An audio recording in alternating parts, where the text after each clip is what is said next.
Ok, entonces el habeas corpus, pues ya hemos expuesto, ¿no? Sobre qué se refiere. Esta garantía de protección, pues inicia en el artículo 13, ¿verdad? Que es del capítulo segundo de esta ley, del título primero de esta ley, ¿verdad? Y se refiere al deber que tiene el Estado de garantizar la libertad personal y la integridad e intimidad de la persona humana. Entonces, hablamos que el bien jurídico protegido aquí es la libertad, la integridad de la persona humana. Entonces, como cuando hacemos ese análisis en la materia penal, ¿no? Que hacemos análisis de cuál es el bien jurídico protegido de cada uno de los delitos. Bueno, en esta figura de habeas corpus, este es el bien jurídico protegido. No nos perdamos. Si hablamos de habeas corpus, ese es eso, de la libertad y de la integridad e intimidad de la persona. Si hablamos de habeas data, pues sería el bien jurídico protegido, el acceso a la información. Esas son las dos diferencias. Entonces el Estado reconoce, ya sabemos que en la Constitución se reconoce eh, la garantía de habeas corpus y la de habeas data.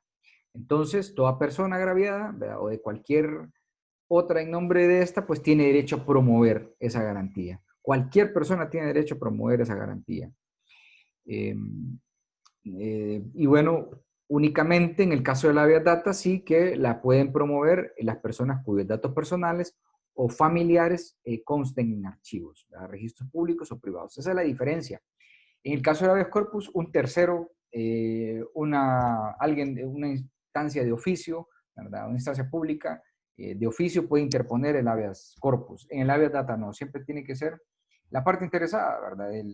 Por la cual están sus datos, sus nombres o las de sus familiares en un documento y por eso necesita que se dé información de eso.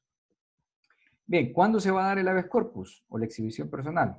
El mismo artículo nos establecen estos dos incisos, ¿verdad? Cuando se encuentre ilegalmente presa, detenida, cohibida o de cualquier otro modo una persona se encuentre privada en el goce de su libertad.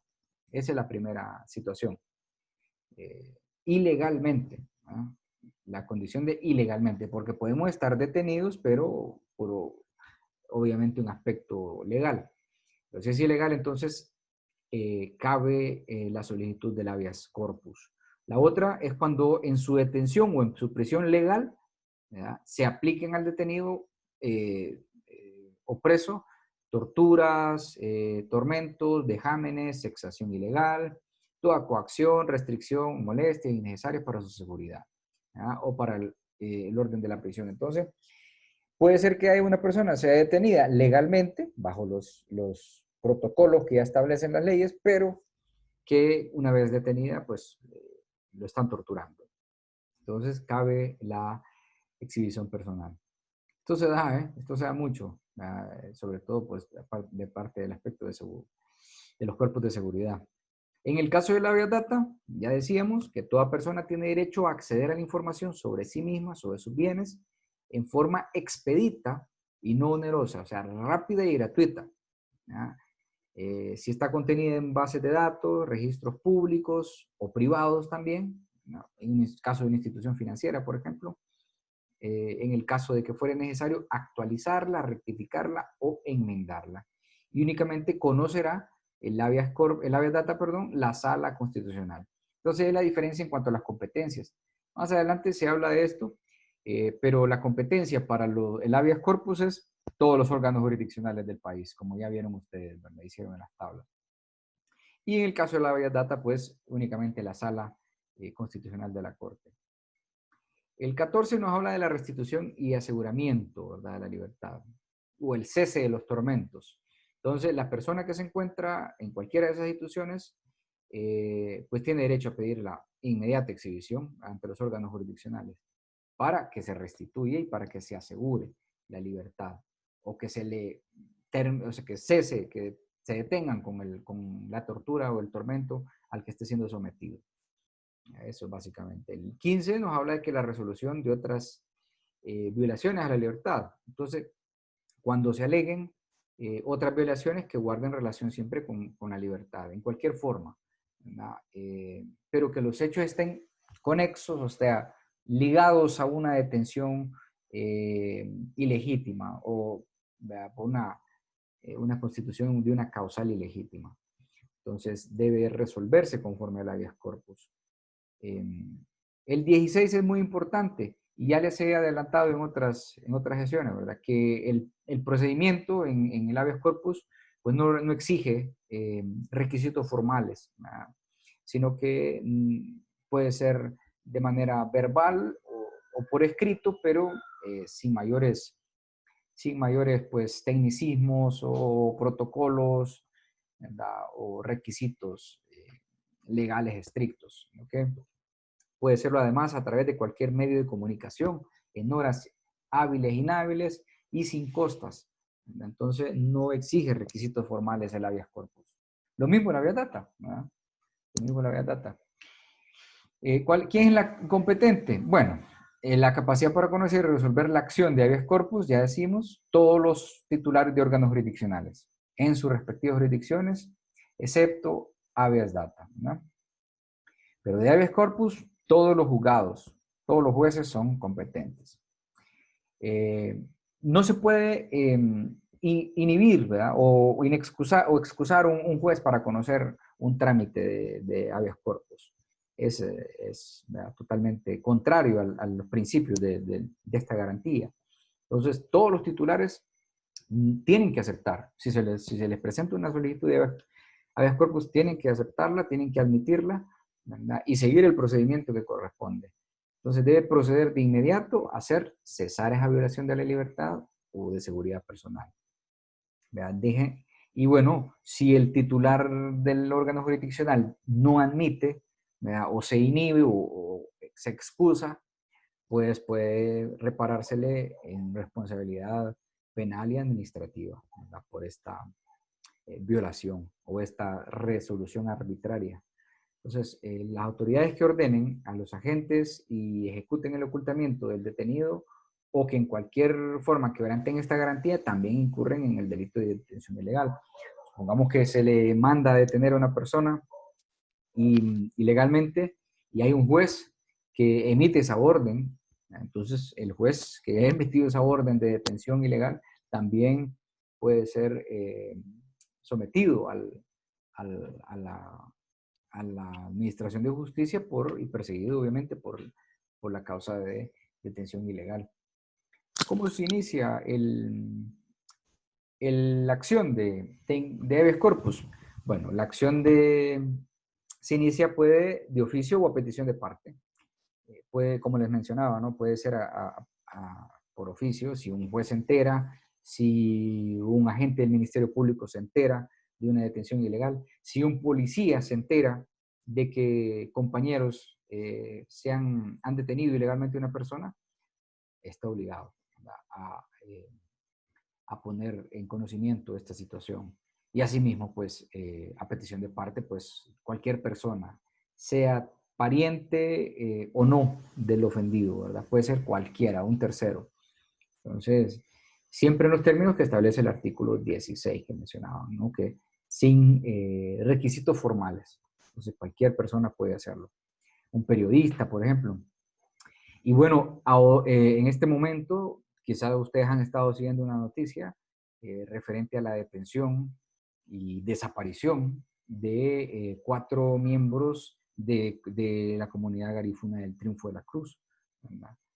Uno de ellos, presidente del patronato, ¿verdad? Que defiende pues, derechos sobre los territorios que se le han concedido a los garífunas y esto no es que se le ha concedido así por así, sino que hay una sentencia internacional donde les otorga a este pueblo pues una extensión de territorio para que pues la habiten por ser un grupo étnico, ¿verdad? Protegido, eh, y resulta que han desaparecido 4 de ellos, ¿verdad?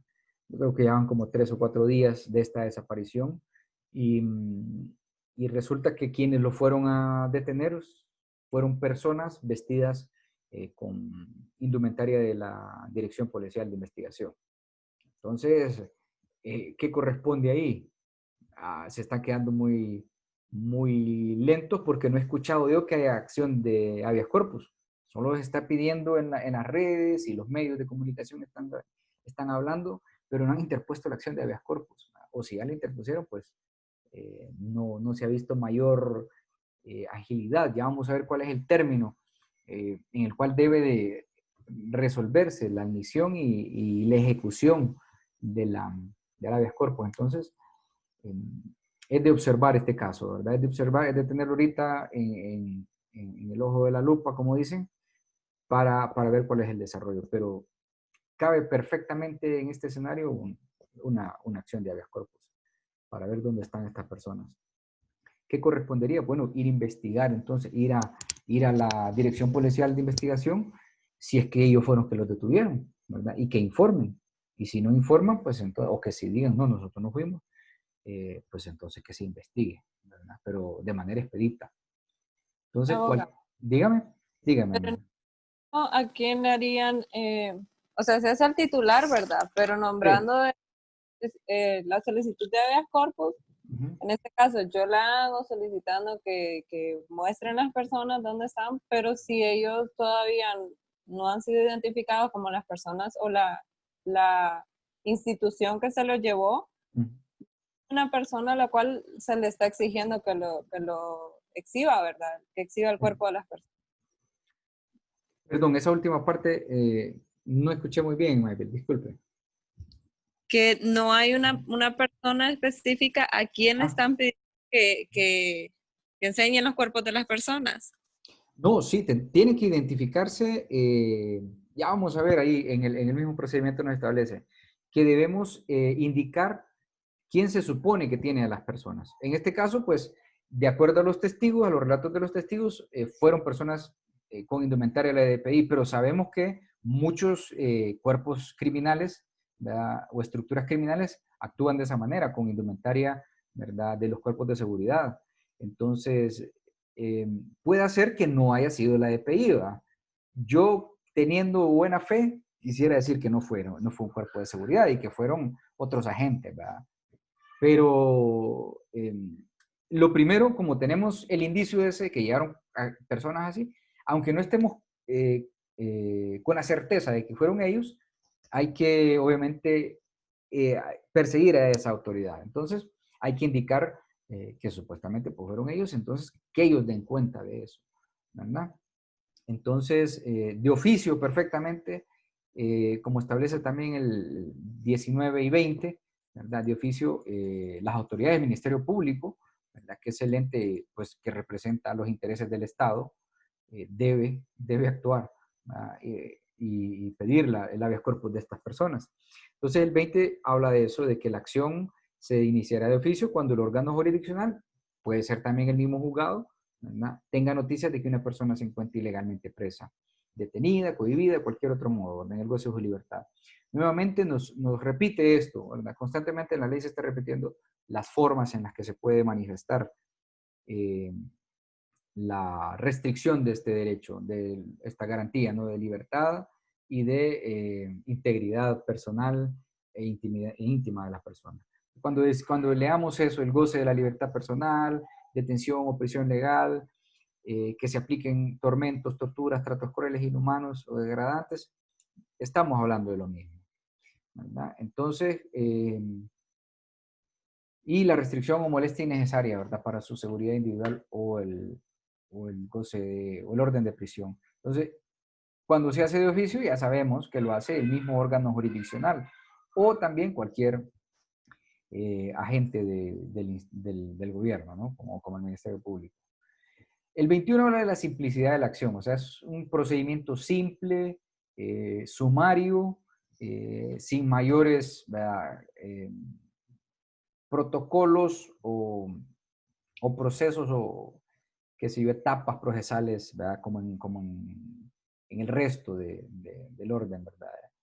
Procesal de la legislación. Esto es simple. Entonces, el peticionario presenta la solicitud de la acción, ¿verdad? Los hechos que la motivan, el lugar real o probable. Veamos, aquí lo que me consultaba usted, Maybel, en este 21 está. el lugar real o probable en el que se encuentra el ofendido, si lo sabe, y la autoridad o persona a quien se considera culpable. Y si se ignora la identidad del supuesto autor de la violación constitucional, la demanda se tendrá por ejercitada contra el superior jerárquico de esa dependencia, ¿verdad? En su caso. Entonces, aquí corresponde hacerlo ante la DPI. Y si no se entera de eso, pues entonces, ¿cuál es el superior jerárquico? Pues la Secretaría de Seguridad. Entonces, ante esos cuerpos hay que dirigir la acción contra ellos. Si se hace la interposición de manera oral, como establece el 22, pues el órgano jurisdiccional lo que hace es levantar un acta, ¿no? Un acta de comparecencia. Entonces, cuando comparece la persona sin un escrito, como mencioné el anterior, ¿no? Que se fundamentando la acción, el lugar donde se encuentra. Entonces, lo mismo se hace, pero en un acta de comparecencia. Entonces, va a dejar constancia del lugar, de la fecha, del nombre de los apellidos que está solicitando, del medio empleado para la formulación, es decir, que lo está haciendo a través de una declaración oral o una solicitud oral, así como la fecha, la hora de la solicitud, el nombre y apellido de la persona detenida o agraviada, el lugar, lo mismo, ¿no? El lugar en que se encuentra real o presuntamente, los hechos que motivaron la detención o prisión y los demás datos que sobre el hecho haya suministrado el interesado.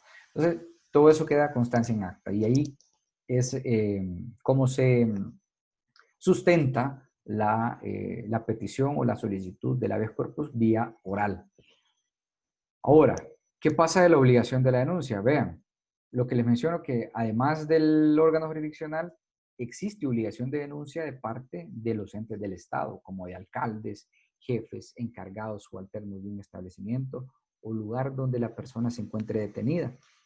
El ejemplo que les decía hace unos minutos, ¿no? Que si un compañero, un policía se entera que sus colegas han detenido ilegalmente a una persona, está obligado a poner en conocimiento, ¿verdad?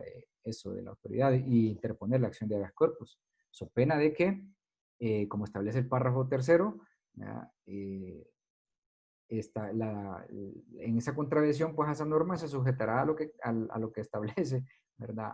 A quienes quebranten esta norma penal. O sea, que estaría él también siendo cómplice, ¿verdad? Por esa omisión de no interponer la denuncia.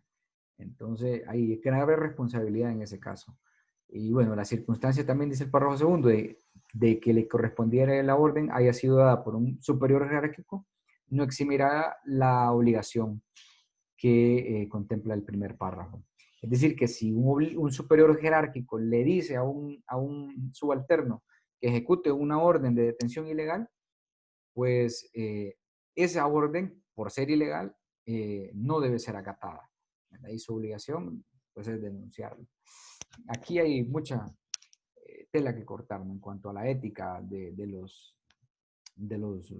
agentes de seguridad, porque sabemos que ellos actúan pues por supremacía de esa jerarquía que tienen, ¿verdad? En su institución, y no atienden a estas disposiciones constitucionales, ¿verdad? Que es lo que le llama a mantener esa jerarquía y supremacía de la norma. Pero bueno, ese es otro tema. Aparte de la educación también que hay que darle a los miembros de estos cuerpos, porque sabemos de que en ese sentido no son tan capacitados, ¿verdad? O no se les capacita como se debería. Ya el 24 nos habla de las privaciones de libertad que se consideran ilegales arbitrarias, ¿verdad? Entonces, ahí nos establecen tres escenarios donde se contemplan como detención ilegal. Toda orden verbal, por ejemplo, de prisión o arresto, salvo si tiene como finalidad impedir la inminente comisión de un delito. Si hay elementos suficientes de convicción que le den, ¿verdad?, al cuerpo de investigación la convicción de que esa persona que han detenido iba a cometer un delito. Entonces, ahí sí que la prisión pues no es ilegal, ¿verdad? Pero si se da de otra manera, pues es ilegal. Entonces, la fuga de quienes hayan participado en aquel para evitar graves daños también, ¿verdad? Toda orden de prisión o arresto que no emane de autoridad competente o que haya sido expedida sin las formalidades legales o por motivos que no hayan sido previamente establecidos por la ley. Si no se ha seguido la orden de prisión como corresponde a los lineamientos que da la ley. Y toda detención o arresto que no se cumpla en los centros destinados para tal efecto en el Estado. Es decir, si a una persona la detienen en una bodega que no tiene nada que ver con las Bartolinas de la policía o los centros de detención especiales para eso, ¿verdad? Entonces, si se dan cualquiera de estos tres escenarios, estaríamos hablando de eso. Ahora vamos a la parte ya procesal, ¿no? Que habla sobre la sustanciación de la acción. El 25 nos habla que esto es un trámite prioritario, así que el juez básicamente al que se le ponga una petición de habeas corpus puede hacer una pausa en todos sus demás procesos y darle prioridad al habeas corpus. Así tenga una agenda llena de audiencias, debe resolverla, la del habeas corpus. Y porque esto pues es obviamente de estricto orden prioritario. Entonces, se hará sin pérdida de tiempo por el órgano jurisdiccional, ¿verdad? Que pospondrá cualquier asunto de distinta naturaleza que estuviera conociendo, lo que les menciono, ¿no? Así tenga llena la agenda. No se puede excusar el juez, no, que estoy ocupado porque tengo agenda llena hoy. Y mañana tampoco tengo, también estoy lleno, no. Póngale una pausa, suspenda todo y evacúe el habeas corpus. También adoptará sin tardanza, pues, asimismo, las medidas necesarias para la averiguación del caso, y para proteger la libertad o la seguridad del detenido. Caso contrario, pues se le juzgará como coautor de la detención. Vean ustedes la gravedad del asunto, que si el juez se muestra pues en una posición, vamos a decirlo así, pues que negligente, ¿verdad? De no darle celeridad al proceso de habeas corpus, pues puede ser también considerado como un coautor de la detención. Así de grave es. Así de grave es esto. Entonces, necesita atención inmediata. ¿Qué puede hacer para la averiguación? Bueno, mandar órdenes, oficios a las autoridades competentes para que informen. Como les digo, si se supone que la DPI la que detuvo a estas personas, inmediatamente enviar, ¿verdad? Comunicación y que ellos respondan de la misma manera, inmediatamente, ¿no? El 26 pues, nos habla de los deberes de los titulares del órgano jurisdiccional o del juez ejecutor de la acción. Entonces, cuando se ha recibido la acción, cuando se ha recibido la solicitud, el titular del órgano jurisdiccional o el ejecutor designado, en este sentido, el juez puede que no atienda a él lo que es el procedimiento en la práctica en sí de ejecución del habeas corpus, de trasladarse a la instalación donde pueden estar detenidas las personas, o de ir a averiguar, pero puede nombrar un juez ejecutor que puede ser un receptor, puede ser un miembro del Ministerio Público, puede ser un abogado de la defensa pública, ¿verdad? Y asume esa responsabilidad de averiguación y de investigación de todo el asunto, ¿no? Donde se encuentran los detenidos. Entonces, ordena mediante auto la inmediata exhibición del detenido preso. Tiene que hacer un auto, ¿verdad? También debe ordenar ante el funcionario que se designe, ¿verdad? Y al alcaide o el jefe, bueno, el alcaide es como el director del centro de detención donde se encuentre el detenido, ¿verdad? El jefe encargado, subalterno, la persona presuntamente responsable que presente al ofendido, ¿verdad? Inmediatamente, en el auto se indica eso. Así como el original también y la copia de la orden de detención. Y que rindan un informe detallado de los hechos que motivaron a esa detención. Y todo esto debe hacerse en el plazo de 24 horas, o sea, es rápido, ¿verdad? Hay que hacerlo. Por eso es que el juez debe parar su trabajo para atender esto. Y si no, pues nombra un juez ejecutor, como les digo, para que lo haga. El mismo 26 nos establece qué es lo que debe contener ese informe, ¿verdad?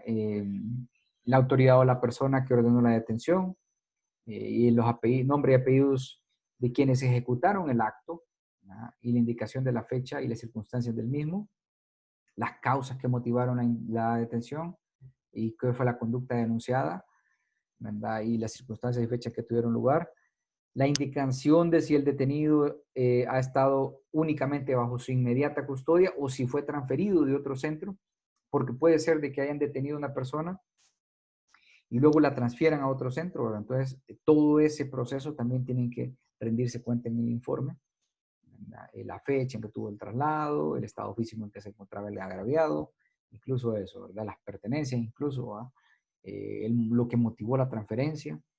Entonces, un resumen indicando todo eso en el informe, ¿verdad? Y la firma y sello del servidor público o persona que rinde el informe. También en el auto de admisión se ordena no ejecutar acto alguno que pueda dar como resultado el cambio de las condiciones en las que se encuentra el detenido, ¿verdad?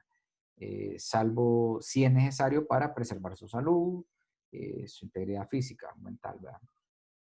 Y si el informe no se rinde en el término detallado, se tendrán por cierto los hechos invocados por el demandante, por el solicitante. Entonces, se tendrá por cierto la detención ilegal, en resumen, ¿verdad? Es lo que dice al final de este párrafo, ¿verdad? Que se declarará con lugar la exhibición pedida. Y el auto de admisión también de la demanda de exhibición se notificará al Ministerio Público para el cumplimiento de los deberes de su cargo, la defensa y la protección de los derechos del Estado. Así, y la ausencia, eso sí, del Ministerio Público no impide el trámite. O sea, porque nos pasa, que el Ministerio Público, por su trabajo también y por la escasez de recursos y de personal que pueda atender todos los asuntos, no pueda llegar en el momento que se va a hacer la exhibición. La ausencia del Ministerio Público no va a impedir continuar con el trámite, ¿verdad? Y después se puede notificar de toda la tramitación, ¿verdad? Bien, la exhibición obligatoria del agraviado. Una vez que se ha hecho todo esto, el informe, pues hay que presentar, ¿verdad? Se debe la presentación del agraviado ante la autoridad que está requiriendo, la autoridad que está solicitando el habeas corpus, la exhibición personal. Y debe realizarse sin excusas y ningún tipo de condiciones.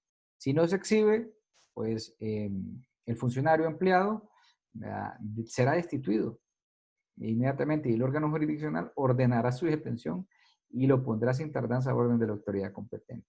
Entonces, así de grave es esto. Ordenará asimismo la libertad del detenido preso si ello pues procede de conformidad a la ley. Si la no exhibición obedece a al propósito de ocultar al detenido, bien sea en el mismo establecimiento u otros, se estará lo dispuesto en el párrafo anterior, ¿verdad? Y el delito se sancionará con la pena máxima aplicable el delito de secuestro. O sea, si no lo presenta la autoridad, va a ser acusado ese funcionario empleado por el delito de secuestro y con la pena máxima. Así que ya vemos. Y si no y si la exhibición se debe, la no exhibición, perdón, se debe a que la autoridad o persona ya no tiene bajo su custodia al detenido, como les mencionaba, puede ser que lo hayan trasladado, que lo hayan detenido en un lugar y lo trasladen a otro. Entonces, ese funcionario está obligado a indicar, ¿verdad?, ese otro lugar y a llevar además a la autoridad, ¿verdad?, conducir a la autoridad o al juez ejecutor al lugar de establecimiento en que esté detenido o en que fue trasladado. Y aquí, pues el 28 nos habla de las facultades que tiene el ejecutor del habeas corpus y las obligaciones de la autoridad recurrida. La autoridad recurrida es a quien se le está pidiendo que exhiba, ¿verdad?, a la persona, en caso de practicarse la acción sin previo aviso. Bueno, cuando la parte interesada lo haya solicitado, el ejecutor o el ejecutor también lo juzgue pertinente, se practicará la exhibición en el lugar en que se encuentre el detenido, sin previo aviso. Ahí se va a llegar, ¿verdad? Si, por ejemplo, están detenidos en un cuartel de la policía o un cuartel del ejército, pues ahí se van a ir directamente a ejecutar la exhibición. Y notificado el jefe de ese establecimiento, notificado del auto de exhibición, o quien haga sus veces, el jefe o el quien haga sus veces, debe presentar de inmediato a la persona. A veces los cuerpos de seguridad se cierran diciendo, no, yo no tengo facultades, mi comandante, mi comisario, mi subcomisario es el que está autorizado. No, el que esté a cargo en ese momento, el que haga sus veces en ese momento, está obligado a ponerlo a disposición del ejecutor, la persona, ¿verdad?, sin tardanza y debe rendir el informe y los antecedentes del caso, el informe que se mencionaba anteriormente. Mientras se resuelve lo pertinente, pues el órgano jurisdiccional adopta las medidas que sean oportunas. Recordemos todo esto en el término de 24 horas. Deben ser cumplidas sin pretexto alguno. Eso sí, el ejecutor tiene también libre acceso a todas las dependencias del lugar de detención. O sea, si no puede ir a ese lugar, si digamos, vaya, en otras ciudades que tienen varios centros de detención, ¿va? Puede ir a buscarlo en cualquiera de esas dependencias. Entonces, ese es el efecto que tiene esta garantía. También el 29 pues, nos habla de las obligaciones del órgano jurisdiccional en caso de no dar con el paradero del agraviado.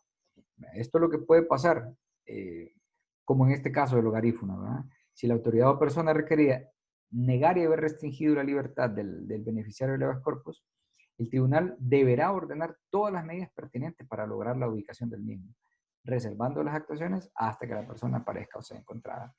Entonces, bueno, de hecho hoy estaban circulando algunas noticias, en este caso que les menciono, de que ya habían aparecido estas personas y habían aparecido sin vida. Pero fue desmentida esa noticia. Entonces ellos siguen ahorita desaparecidos. ¿Qué corresponde? Atender a lo que dice el 29. Si ya se requirió a la DPI, pues entonces ordenar todas las medidas pertinentes, que todos los cuerpos de seguridad e investigación se dediquen a buscar a estas personas. Eso es lo que corresponde. El artículo 30, bueno, habla del deber de los órganos jurisdiccionales o de los ejecutores, ¿verdad? En el caso de lo que menciona el artículo 24, lo que les mencionaba de la responsabilidad que genera, ¿verdad? Iniciarán pues de inmediato el proceso correspondiente y constituirán sin demora en el lugar en que se encuentre el agraviado. La exhibición es obligatoria, el detenido o preso deberá ser presentado al ejecutor aun cuando la detención o prisión sea consecuencia de una orden judicial competente y de un procedimiento legal regular. Puede ser que se interponga un habeas corpus y una persona ha sido detenida legalmente, como mencionaba al inicio. Entonces, aún así, debe de ponerse, debe ser presentado al ejecutor y rendir el informe que menciona esta ley. Claro, eso como consecuencia tendrá una resolución sin lugar de la acción de habeas corpus, pero se ha logrado salvar, ¿no? La garantía de protección. El 32 pues habla de la prevención de las detenciones ilegales.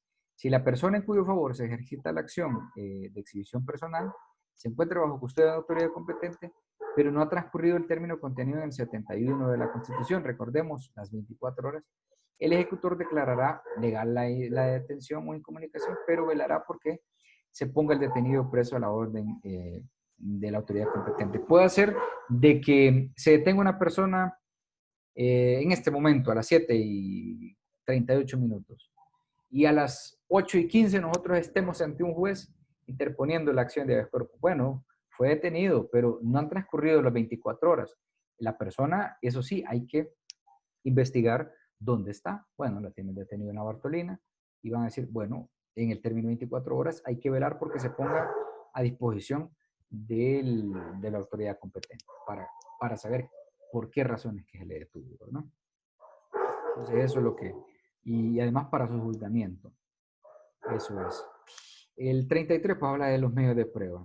En este caso pues el ejecutor podrá en cualquier momento del trámite y sin ningún tipo de formalidad ordenar comparecencias de testigos, de peritos, ¿verdad? Cualquier tipo de medio de prueba, incluso para esclarecer los hechos y recabar otra clase de información, ¿verdad? O la información necesaria.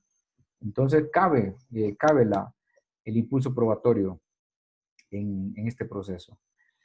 El acta, pues también, ¿verdad? De la audiencia de exhibición, cuando ya se presente, cuando se exhiba al detenido, se va a levantar un acta, ¿verdad? Y se anotan, como dice el artículo, se asentarán todas las incidencias que en ello ocurran. Entonces, todo lo que se desarrolle en ese momento, hay que dejarlo constar en acta.